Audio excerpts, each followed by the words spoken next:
Good morning, everyone. It's Father Mark. I'm here at St. Mary's Church, and I should be at St. Mary's School, and it's Wednesday, and we should be having chapel. But I'm here alone, and you're at home, and I thought we could come together for a few minutes.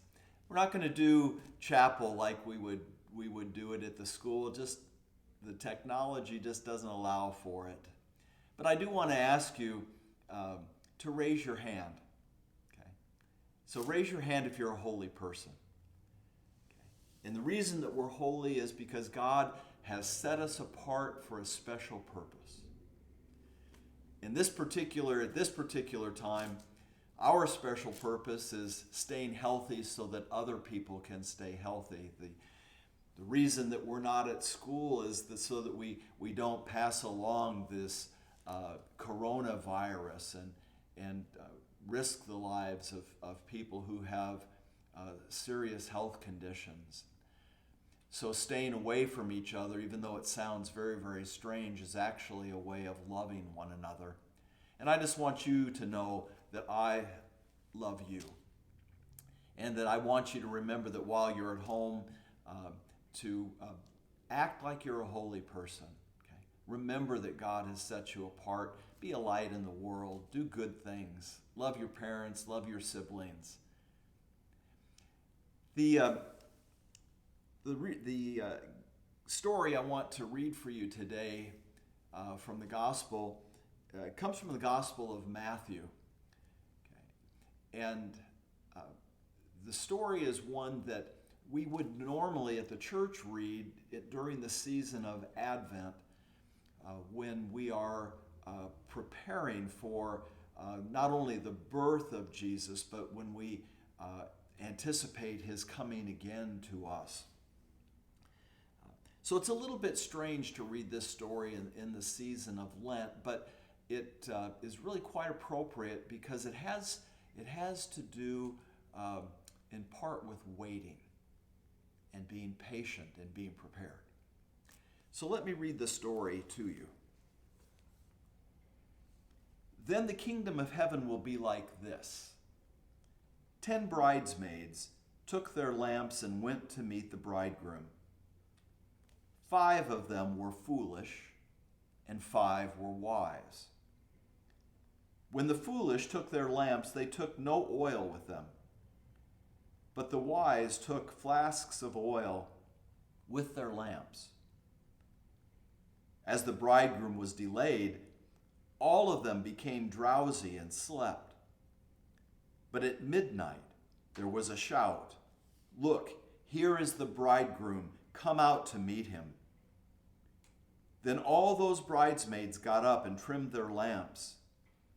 The foolish said to the wise, "Give us some of your oil, for our lamps are going out." But the wise replied, "No, there will not be enough for you and for us. You had better go to the dealers and buy some for yourselves." And while they went to buy it, the bridegroom came, and those who were ready went in with him into the wedding banquet and shut the door. Later the other bridesmaids came also, saying, "Lord, Lord, open to us."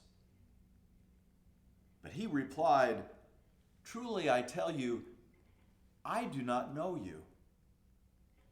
Keep awake, therefore, for you know neither the day nor the hour." Like I said, this is a lesson that we normally read during the season of Advent. It is a parable about being prepared. The bridesmaids represent the church and those who were waiting for Jesus to return. The big part is not so much the foolish and the wise, but the waiting. That at the time that Matthew was writing the gospel, the church, there were some in the church that were impatient. Some had grown lazy and had forgotten the lessons that Jesus had taught them.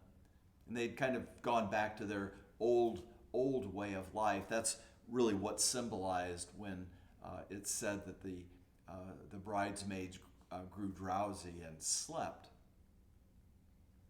But those who were wise were ready for a long wait. They were prepared to be patient. And as I think about the season that we're in right now with the virus and the self-isolation that we're practicing, we need to be like the wise bridesmaids. Be prepared for a wait. Be hopeful, though, and watchful. Be ready for when the virus goes away and we can be reunited. This is a little bit of a stretch for the parable, but I'm going to extend it into your remote learning environments. So those of you who are taking good advantage of the lessons that your teachers are bringing to you through your remote learning are like the wise bridesmaids. You are preparing. You brought the oil for your lamps, and when we are all back together, you'll be prepared for that coming. But if you waste your time, watch a little bit too much TV, get on your video games and play a little too much, you won't be prepared for when we get back together. And it'll be hard on you. So I just want to encourage you to be disciplined in your study, that your teachers are working hard to bring you lessons, to do the very best they can when they're not able to be with you. And I know that they would be welcoming of this, that they, like I, love you very much. And they dedicate their lives to you. So dedicate your life not only to your education, but give a little back to your teachers as well. Do the work, do it well, be prepared, be patient. I just want you to know we love you. And remember that you are a holy person, that God has set you apart for a special purpose, and all of this will pass. All right, I'll see you soon. Bye.